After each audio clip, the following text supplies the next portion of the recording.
Hell yeah. What's going on? What's going on? What's going on? Good morning. Good morning. Happy Monday. What's good? It's a Monday. Happy motherfucking Monday. Good morning. Welcome to this fine Monday edition of the BS with Hannas show. Good morning, Hannas. Holy shit, EMP. What's up, big dog? I guess I got audio. But now at this point, it's become a feature of the show. So let me test my audio as I introduce my motherfucking self and everything. Yeah, we got audio. Yeah, we good. What's good? Good morning. Welcome to the BS with Hannas. Good morning, Hannas. The whole premise of this show is I like to wake up and take a nice long walk, read some good stuff, talk to the people, go lift some weights, go to work, go about my business. And it's a Monday, so we start this week coming in hot, high energy. So fucking good morning, dude. You can find this at on YouTube. BS with Hannas. Goes out to Apple Podcast, Spotify Podcast, all that stuff. BS with Hannas. That's me, Nikki Hannas. You can find my music, nickybhannas.com. I started there. Find the music, nickybhannas.com, nickybhannas.bandcamp.com, Nikki Hannas on all streaming services. That was wrong path to start us off. I call my shit heavy blues metal. That's what I'm about, man. Motherfucking music. Speaking of music, went out Saturday night, saw Creed down at the Freedom Mortgage Pavilion in the great state of New Jersey in the fine city of Camden. Fucking place was cool. Creed kicks ass live. We saw them, me and my homies. We went out last year and saw them at Hershey Park. And I was blown away by how fucking heavy and how loud and just how professional. And really, at the end of the day, how uplifting Creed live was. Because Creed became fuck it. For better or worse, Creed has come into being a meme band in many ways. Now, we all grew up listening to Creed. Me personally, my dad would always put My Own Prison on. That was the CD we had for a long time. When I was a kid, we'd listen to My Own Prison going to the swim club or going to church, just driving around. So I knew the songs. Weathered came out in, I guess, 2001 when I was a kid. I remember getting it for Christmas and listening to the shit out of it. Of course, My Sacrifice was on WWF back in the day. It was one of their big promo songs. You'd have and there's a lot of music from that era of my life that's ingrained in me because of where it was featured. My Sacrifice by Creed was in fucking WWF. So was Rollin'. My Way. Rollin' and My Way, I guess. Limp Bizkit, he was real big in the WWF back then. I think that was before it was WWE. Shortly thereafter, playing Tony Hawk Pro Skater 2. I think it was, I don't know, whichever Tony Hawk Pro Skater games it was, but then I got my first dose of Motorhead, got my first dose of AFI, got some old school classic rap thrown in the mix. It's interesting because then all those things fucking stick. For me at least, they stuck with me.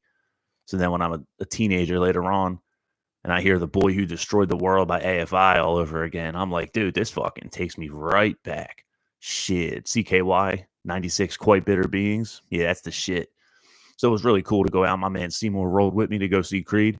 Boss man hooked me up with some Creed tickets last Christmas. Fucking A. Thank you, boss, because that shit kicked ass. Very inspiring to see Creed, to be in an audience with 25,000 people. We had lawn seats. And the last time I was at the Freedom Mortgage Pavilion was years ago, and I was hammered. In fact, that was for an MM barbecue in 2017 or 2018. And I remember particularly I had a long, raucous night the night before. Me and my boys rolled down to Camden for the show. We were supposed to see Ghost played that year. So did Alice in Chains. I think Stone Temple Pilots also played. I forget exactly who played, but I was jacked up. I was just partying and fucking smoking blunts. My boys had to throw rocks in my fucking bedroom window to wake me up to even get me out to not miss the day's events. So I don't remember it very well. This time, however, being sober as fuck, just in a big 25,000 crowd of people singing fucking all the hits, dude. You got a whole crowd of people singing fucking Bullets, all the big badass Creed songs. Like I was saying, though, they ended up as a meme somehow where it was cool to hate Creed, so I kind of got out of them for a while. I let myself be immersed in that hive mind, that real metal, raw, that's pussy shit. Shame on me. There's a lot of bands like that. And speaking for myself, as I grew up and revisited a lot of that stuff That's when I was like, damn, these songs kick fucking ass. Yeah, right on. So then last year when you guys all fucking got Creed tickets, I'm like, yeah, I'll come along and see how it is. It's kind of cool that they're up and touring again, and it'll be nostalgic. It'll be interesting, and it's an excuse to go hang out with my boys. And then they fucking came out and kicked ass hard. And then quickly at work at the burger joint, Fish Fridays became Creed Fridays, and White Boy Summer now exists in perpetuity because Creed is super popular. The whole crowd, I mean, it was a very young crowd too, a very young crowd. We pull up, me and my boy Seymour pull up in a parking lot. There's a bunch of, they must have been 20, 21, 22 years old. They're in this big ass Escalade in the parking lot, all the doors open, tailgating as one does. We pull up and the dude is beer bonging, just straight up beer bonging in the parking lot while they're blasting fucking, can you take me high? And you got like 6 21-year-olds, freshly legal drinking age, just loving that shit. I'm like, yeah, this is a good tempo to set. The whole crowd was just there fucking happy. It was really, really, really cool. And just, yeah, being in that big crowd as a performer, as a musician, my first thoughts are like, damn, it would be so cool. That would be so massive to just be on that stage looking at this fucking sea of people. Like, what does that feel like with this huge sound behind you and pyro and people singing your shit, knowing your shit? Hell yeah, that's the dream right there, dude. Scott Stapp I really also enjoyed both times I've seen them now. Scott Stapp's little positive mental attitude. I don't want to say he's preaching or he's giving a sermon, but he's fucking telling some truth in between songs, some powerful fucking like positive shit, which you don't really see, that I don't really see, at least in other people that would sell 25,000 tickets. You know what I'm saying? Like, a lot of that is pretty degenerate. Maybe not degenerate, but kind of mindless. It's not positive, I guess is the best way to say it. It's not this fucking uplifting, energetically, positively charged thing. So that was really cool. That was a fucking great weekend. But, that was the weekend. We lift, we walk, we read, we see Creed. Go see Creed if you get a chance. Now it's a Monday. So back to my Monday. In my readings this morning, they're all kind of related.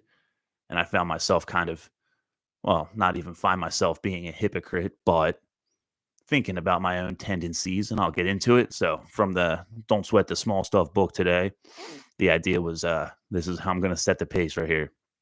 The idea was being present by doing one thing at a time. Now, that book was written in 1997, if I recall.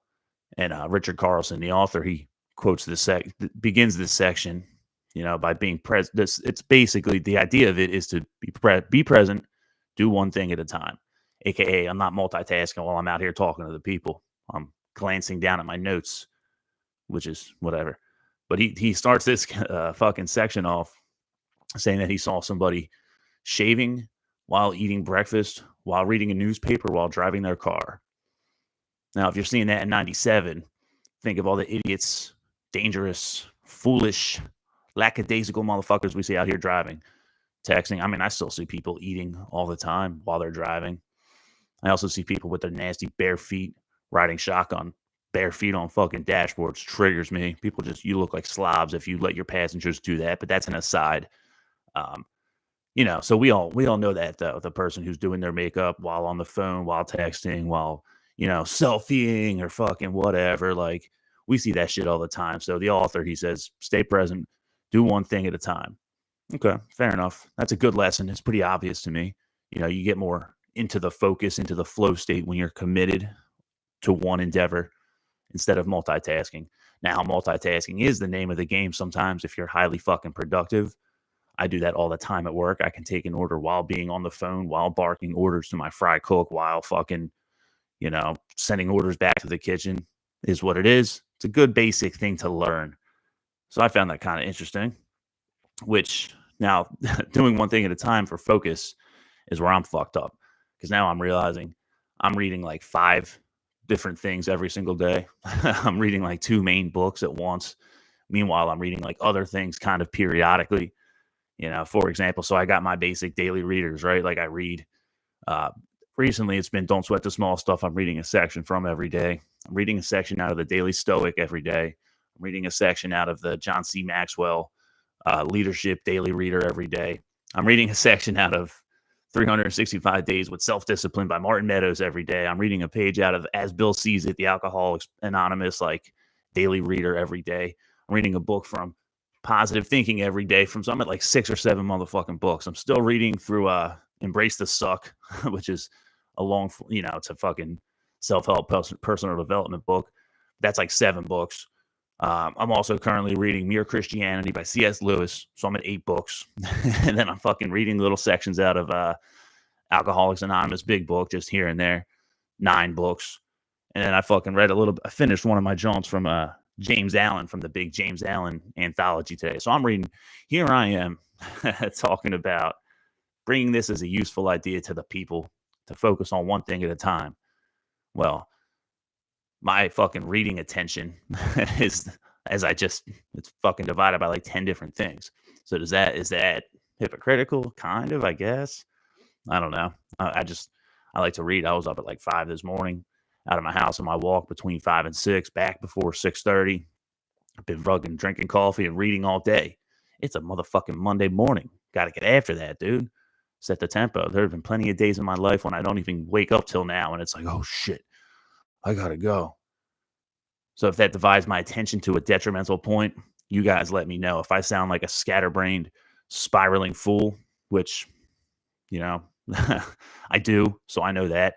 If you can think of a better way to phrase it, if I'm just caught in the slipstream of thinking because I'm consuming too much and I'm just crazy, also please let me know. Anyway, as I'm reading all this stuff into the AA book, there was something that stuck out to me from Bill Wilson, the founder of AA. He says the idea that somehow, and this pertains, as all things in this, it pertains to alcoholics and addicts and, people in recovery or sobriety, whatever you want to call it, but it's pertinent to all domains of life. Most things, when I read most things like this, the wisdom's applicable everywhere, because as I'm reading such a wide scope of things, at least I think it's a wide scope of things.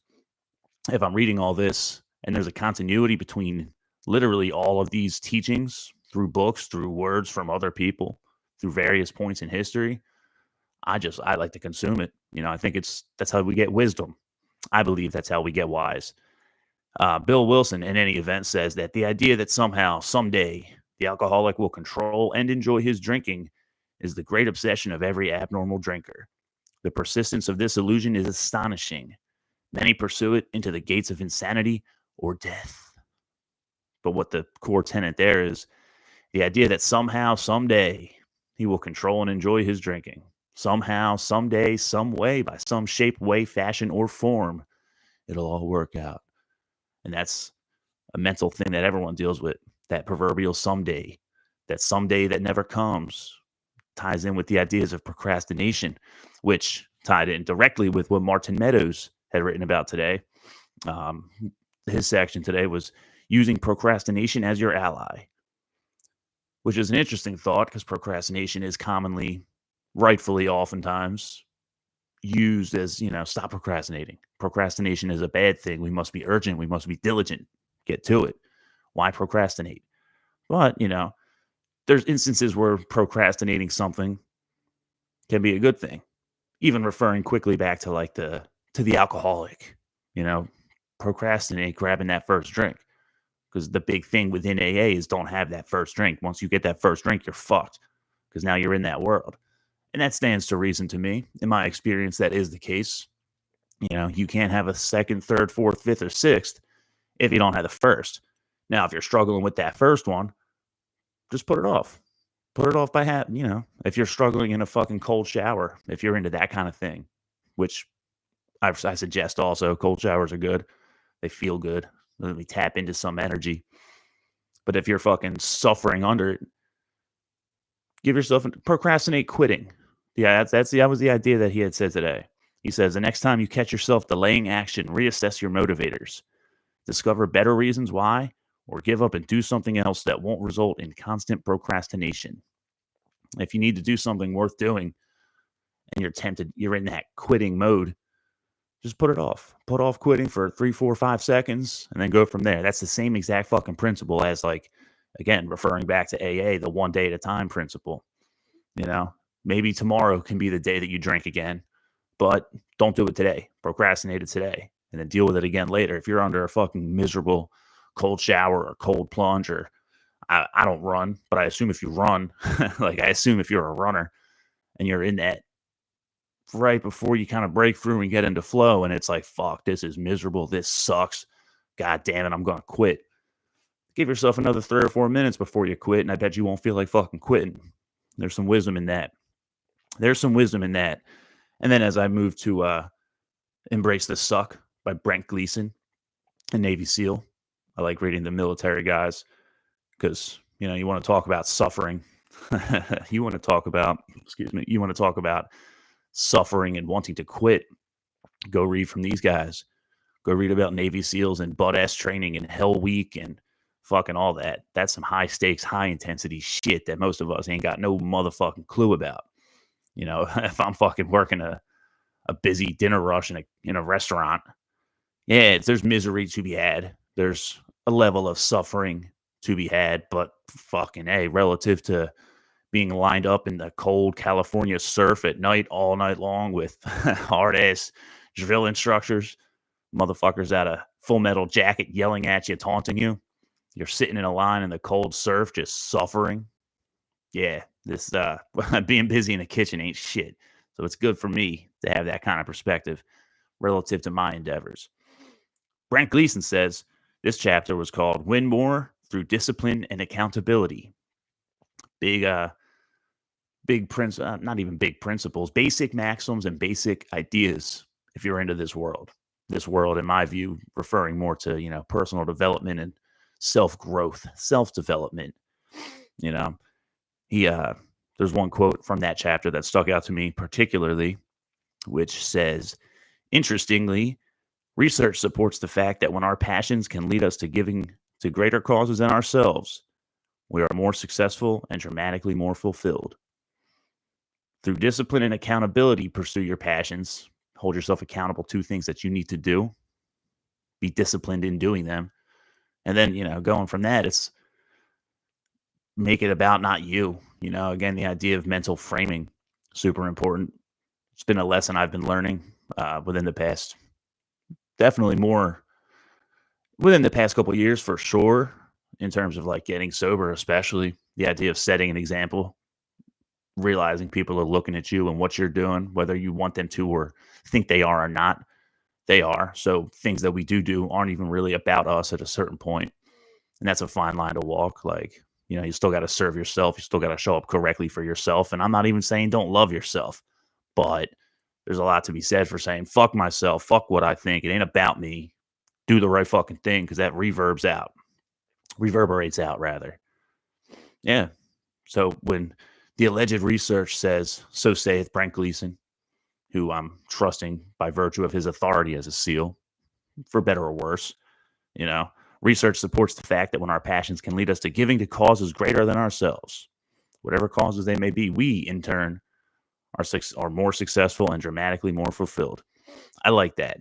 Now, within that chapter as well, which is where I'm going to serve myself here and reaffirm that I'm kind of on the right track and the right way of thinking, and that these are ideas worth getting on here and talking about in the fucking internet. He fucking opened his chapter with a quote from Plato, which says, "The first and best victory is to conquer self." Thank you, Plato. That's some timeless wisdom type shit, because I like to study Stoicism and I like to study the classics and I like to read this shit casually, try and internalize it and subsequently live it out. The section that I'd read today in this chapter, my 10 pages per 75 Hards rules, because I'm reading so many things. You know what I'm saying? I'm reading too much. So I'll just do 10 pages out of each and call it clean. He ends the section I've read with a quote from Marcus Aurelius. The great Marcus Aurelius says, "You have power of your mind, not outside events. Realize this and you will find strength." That's right. Also timeless wisdom. Speaking of timeless wisdom, this is where I jump to James Allen. And I just finished this one, which I've read periodically. James Allen, I really like As a Man Thinketh. That was the first introduction to him. This one is from the big anthology book, From Poverty to Power, which I had read incrementally for the past, 5-6 months. There was only a couple sections left, so I wanted to finish that one and put it on the list of books I've read this year so far. So maybe I'm just reading them all so I can have a nice list at the end of the year. That's a pretty fucking good thing, I still think. In any event, James Allen says from his book, From Poverty to Power, written in the year 1901. So this is some old school shit. He says, love of self shuts men out from truth, and seeking their own personal happiness, they lose the deeper, purer, and more abiding bliss. Seems to be true. That's an idea to be wrestled with, because again, how much of it is, pouring from that whole thing about pouring from an empty cup. Doesn't one's cup have to be full so it can floweth over? It's an introduction to harder, higher level things, I think. Because even, being of service, being good to others, being like all about other people, at what point is it like, dude, you're so about helping other people that you're fucking hurting yourself? Because there's a bunch of people I've known and seen and like worked with or been around in my life that are, he'll give you the shirt off his back. Motherfucker, I don't want his dirty ass, ragtaggedy, fucking shredded up, dirty Walmart shit. Like, come on, man, what are you doing? That's a weird thing to me. One that I'm in the midst of figuring out and engaging with. But in any event, that's a wise quote nonetheless. And it's important. There was another thing in Don't Sweat the Small Stuff recently that I'd read where it's like, encounter ideas that are contrary to yours. The idea there is don't engage in the echo chamber. Don't be around just people that reaffirm what you think. Read opposing viewpoints or differing viewpoints or, things that are out of what you think is right. And you don't have to agree or change your mind, but you should engage with them and it will change your thinking a little bit in terms of self versus selfless, selfish versus selfless, I guess. That's a fine line with wide varying implications in our daily lives. James Allen goes on to say, the final test of wisdom is this: how does a man live? What spirit does he manifest? That's true. You're known by your works, known by your fruits.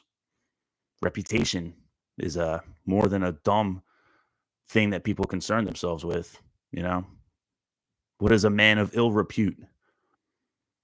One who does bad shit, and you're known by, you all know where I'm going with this. Do good things and be known for them, but don't do them to be known for them, because then it's shallow and corny. It's interesting stuff. The last thing that I pulled out of the James Allen reading today was this. I like James Allen's cool, man. I really enjoy him in terms of all those old new agey guys or, manifest thinkers. James Allen's one of my preferred authors. He says, who then, in the midst of ceaseless pandemonium of schools and creeds and parties, has the truth? He who lives it, he who practices it, he who, having risen above that pandemonium by overcoming himself. Yup. That man has the truth. Be about it. In other words, don't talk about it. Be about it. And that's what I got. 24 minutes on a fucking Monday. Yeah, we're out of here. Time to go lift some weights. Monday, International Chest Day. You already know. Thanks for hanging out with me this motherfucking fine morning. The sun is coming out and I got to roll. This has been a fine Monday edition of the BS with B. Hannas show. What's up? Good morning, B. Hannas. That's me, Nikki B. Hannas. Find this on YouTube, BS with B. Hannas, Apple Podcast, Spotify Podcast, Amazon Audible. Find the music, heavy blues metal, nikkibhannas.com, nikkibhannas.bandcamp.com, Nikki B. Hannas on all streaming services. Maybe I'm on the wrong path. Course correct. Fucking A. Get some. One love. Peace.